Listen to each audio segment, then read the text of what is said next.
C'est une démocratie politique et économique qui correspond à ce que nous appelons, quant à nous, et sans avoir le fétichisme des mots, une démocratie telle que notre pays n'en a jamais connue, parce qu'il fera du bonheur une idée neuve en France.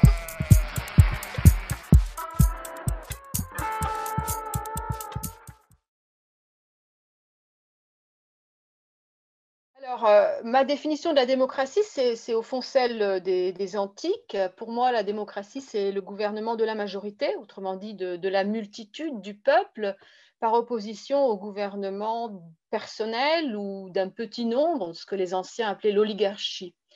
Alors, pendant longtemps, cette définition s'est confondue avec la démocratie directe, c'est-à-dire l'autogouvernement par les citoyens, jusqu'à ce qu'une version, disons, aménagée, moins exigeante, plus adaptée aussi surtout aux réalités contemporaines, devienne la démocratie représentative, dans laquelle ce n'est plus le peuple qui gouverne, mais les élus du peuple. Alors, je voudrais quand même souligner que cette définition aujourd'hui dominante, on peut dire, de la démocratie, celle que je viens donc de donner, n'est pas la seule. Une définition concurrente est le gouvernement non pas du peuple ou par le peuple, mais pour le peuple. Et ce qui compte, alors, dans cette autre définition, ce n'est plus du tout qui gouverne, mais pour qui on gouverne. Et l'important étant de gouverner pour le peuple, donc dans le sens de l'intérêt général ou de ce qu'on appelle le bien commun. Alors, on parle dans cette deuxième définition de démocratie substantielle, puisque ce qui compte, c'est la substance, les résultats, hein, plutôt que de démocratie procédurale, comme dans ma définition, où ce qui compte, c'est qui gouverne et comment on gouverne. Alors, si je mentionne ces deux conceptions, c'est parce que pendant longtemps, on a voulu croire à leur convergence, en fait. Le gouvernement du peuple, par le peuple, était censé mener au gouvernement pour le peuple, c'est-à-dire à l'intérêt général, à la réalisation du bien commun.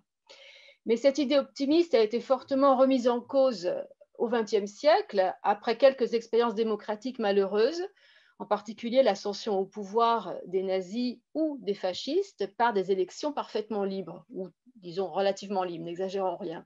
Et donc ces expériences ont montré que le vote populaire, autrement dit la démocratie procédurale, pouvait conduire les peuples au désastre.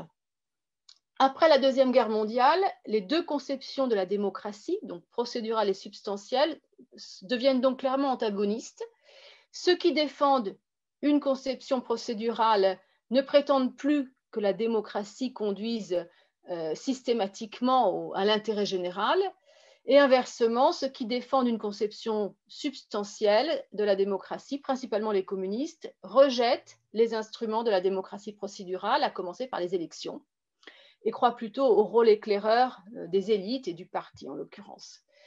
Alors la conception dominante de la démocratie depuis lors, qui est aussi la mienne, est la conception procédurale. Si l'histoire montre que la démocratie procédurale, comme je viens de le dire, ne conduit pas forcément au bien commun, à l'intérêt général, elle montre aussi que les chantres de la démocratie substantielle n'ont pas vraiment réussi à réaliser le bonheur sur Terre et ont même souvent très vite oublié cet objectif. Donc, alors, ceci dit, même la définition procédurale que je défends la définition procédurale que je défends va bien au-delà de la seule nécessité des élections.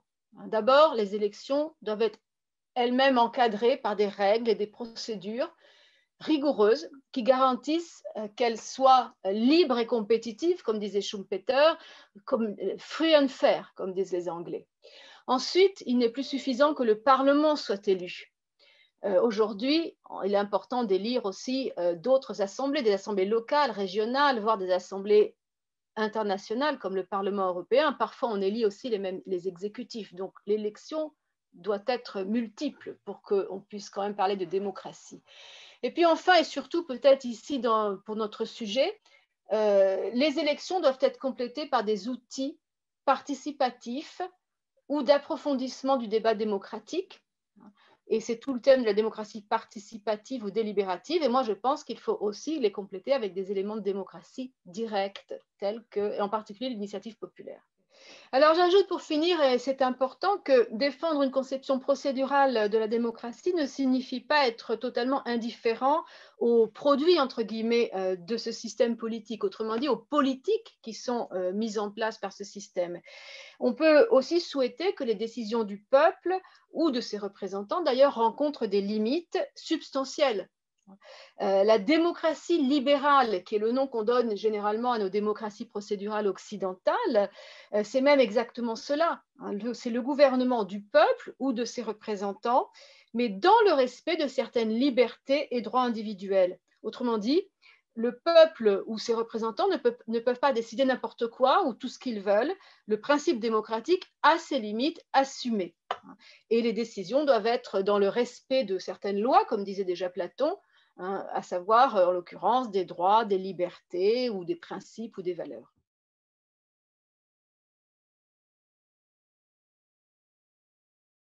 Alors, le référendum est éminemment démocratique dans la mesure où il est le procédé qui remet la décision entre les mains du peuple.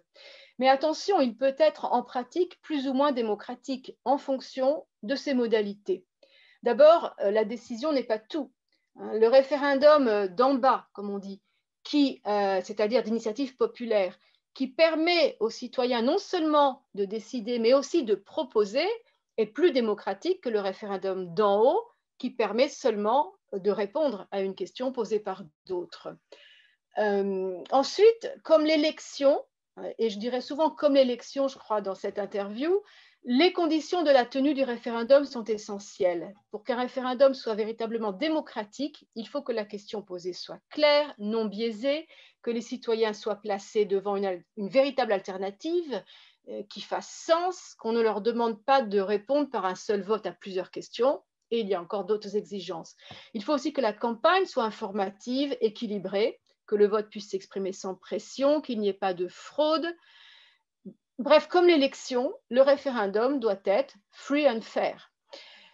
Il serait donc plus juste de dire que le référendum a un très grand potentiel démocratique, plus que la plupart des autres procédures dites démocratiques, comme l'élection ou le tirage au sort, par exemple, car il s'agit véritablement de démocratie directe. Mais il ne s'agit que d'un potentiel. Ce sont les détails qui l'accompagnent qui décident si ce potentiel se réalise ou non. C'est d'ailleurs le propre de toute procédure d'être déterminée autant par son principe, et ici c'est la législation populaire, que par les règles et opérations qui assurent la mise en œuvre de ce principe. Ainsi, en pratique, un référendum peut être un exercice éminemment démocratique, seulement imparfaitement démocratique ou même antidémocratique, au sens où les conditions ne sont absolument pas réunies pour que le peuple s'exprime de manière authentique. Toutes les gradations sont possibles sur l'échelle de la démocratie. Mais encore une fois, c'est exactement le même problème avec l'élection.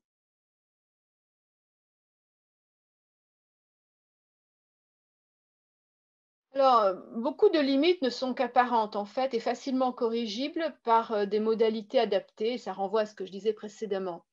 Par exemple, le danger souvent évoqué que la démocratie directe représenterait pour les minorités ou les droits individuels peut être évité exactement de la même façon que pour les démocraties représentatives, en imposant des limites aux décisions référendaires, des limites constitutionnelles ou des limites du champ sur lequel les référendums peuvent porter. Mais il est vrai que certaines limites paraissent difficilement dépassables et certains parlent de limites inhérentes au référendum et vont même jusqu'à le qualifier d'instrument défectueux. La principale limite dénoncée est l'impossibilité pour les citoyens de contribuer à l'élaboration des politiques sur lesquelles ils sont amenés à se prononcer. Ce serait là en fait la limite du référendum, que l'on qualifie souvent d'instrument de démocratie semi-directe, par rapport à la démocratie directe pure, entre guillemets, d'assemblée des citoyens, qui ressemble de ce point de vue d'ailleurs à la démocratie parlementaire. Alors que dans une assemblée populaire ou parlementaire, tous concourent à l'élaboration d'une loi, ce qui potentiellement permet d'aboutir à un texte authentiquement majoritaire, voire consensuel, qui ne laisse pas les minorités, le référendum soumet la proposition d'un individu ou d'une minorité, fût-elle populaire, au vote des citoyens, sans que ceux-ci puissent faire autre chose qu'accepter ou rejeter en bloc cette proposition. Et donc la critique, c'est que les textes adoptés par référendum seraient en fait voués à mal représenter la volonté populaire, à opprimer les minorités et en fin de compte à radicaliser les conflits. Pourtant, cette limite me paraît exagérée. D'abord, elle ne vaut pas pour les référendums qui portent sur des textes votés par les parlements, puisque ces textes sont le fruit d'une élaboration collective en amont. En plus, il existe toujours la possibilité de rejeter un texte sans pour autant que ça signifie choisir le statu quo. Et là, une bonne campagne référendaire peut aussi avoir indiqué la solution non proposée par le référendum et qui est celle que voudraient la plupart des citoyens. Et puis enfin, les technologies de communication modernes peuvent aussi offrir des opportunités nouvelles pour l'élaboration collective des propositions référendaires ou des procédés plus anciens, tels que les assemblées de citoyens tirés au sort, qui sont chargés de formuler des propositions qui seront ensuite soumises au référendum. Et cette dernière piste fait l'objet actuellement de nombreuses expérimentations, dont certains exemples récemment en Irlande ou en Islande, mais aussi en France avec la Convention citoyenne sur le climat, même si le référendum ne suit pas toujours. Et en ce qui concerne la France, ce sera peut-être pas justement effectivement le cas. Alors enfin, pour terminer, je dirais qu'il faut aussi relativiser ici la supériorité de la démocratie représentative parce qu'en pratique, l'élaboration des lois est parfois très loin de l'idéal d'élaboration collective dont on prétend qu'il est réalisé, compte tenu des contraintes de la discipline de parti, mais aussi des techniques qui existent souvent dans les parlements pour écourter les discussions ou même empêcher ou restreindre le droit d'amendement. Voilà, donc je crois qu'il y a des limites certainement dues au procédé, mais elles ne sont pas, encore une fois, aussi rédhibitoires qu'on le croit souvent.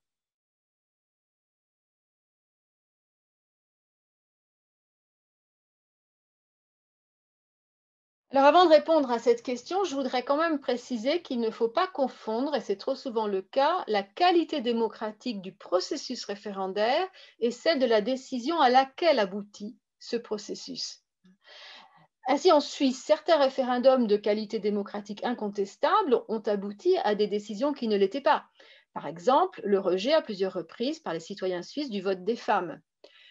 Inversement, des référendums ne respectant pas ou respectant imparfaitement les standards démocratiques ont pu conduire à des décisions qui accroissaient la démocratie. Je prends l'exemple du référendum d'octobre 62 en France, qui a pas mal d'égards était quand même pas parfait sur le plan démocratique, mais il a conduit à une avancée démocratique avec l'élection directe du président de la République.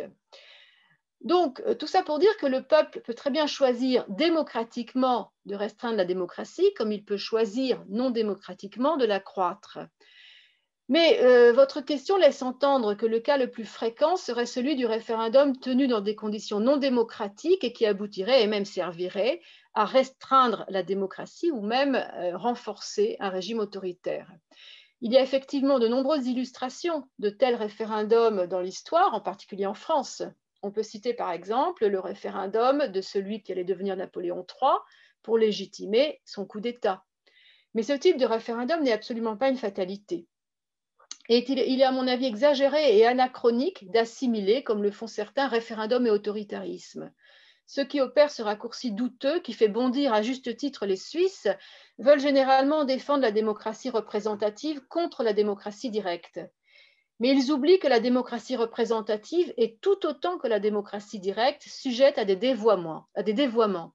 Statistiquement, il y a sans doute plus d'élections autoritaires que d'élections véritablement démocratiques. Et il est beaucoup plus facile d'avoir une élection non démocratique qu'une élection démocratique qui demande de respecter un grand nombre de règles et de procédures, exactement comme le référendum.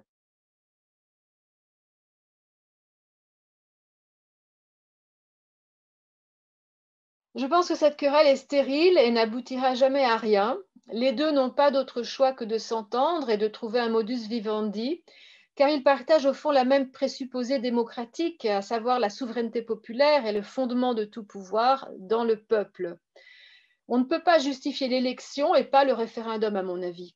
La représentation est certes nécessaire et même souhaitable, pour des raisons à la fois pratiques et, c'est vrai, de compétences, mais on ne peut nier aux citoyens du XXIe siècle toute compétence, alors qu'on le trouve assez compétent pour choisir ses représentants. Sur certains sujets, il peut parfaitement mûrir une bonne décision qui donnera plus de légitimité à un choix collectif d'importance particulière. En outre, le référendum d'initiative populaire est un recours nécessaire en démocratie. Il contribue au principe de limitation des pouvoirs et joue aussi le rôle d'aiguillon sur les représentants élus, en les incitant à rester en contact avec leurs électeurs. La démocratie directe, selon certaines modalités bien pensées, doit donc venir compléter les institutions représentatives. C'est déjà le cas d'ailleurs dans beaucoup de pays, même si c'est plus souvent au plan local que national. Ah là, je ne suis pas voyante. Je dirais qu'un signe très inquiétant est le niveau de confiance en la démocratie qui est beaucoup plus bas chez les jeunes que chez leurs aînés.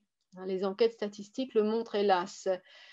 Et donc, clairement, on peut de moins en moins compter sur un attachement, disons, culturel à la démocratie, forgé par l'expérience des régimes autoritaires.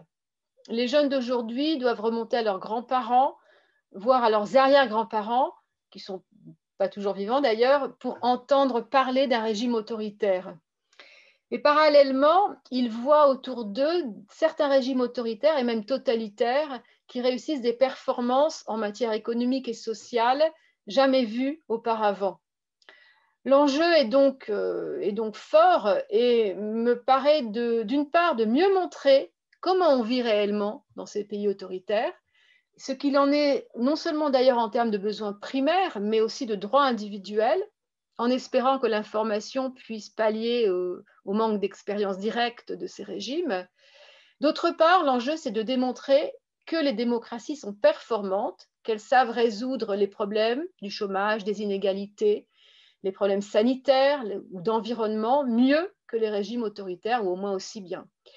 La crise de confiance actuelle en la démocratie est en effet une crise de performance fondamentalement. À mon sens, cette crise est la conséquence directe des dysfonctionnements de la démocratie représentative, en particulier de la détérioration du lien du lien de représentation et les partis ne parvenant plus à assurer correctement ce lien aussi bien qu'ils le faisaient autrefois. Et donc, les représentants ont perdu le contact avec leurs représentés. Ils ne comprennent plus leurs problèmes, ne savent donc pas les résoudre et ne savent pas non plus faire accepter les solutions qu'ils proposent. Je pense donc que c'est en redémocratisant, et la démocratie directe peut ici jouer un rôle, que l'on pourra sauver la démocratie.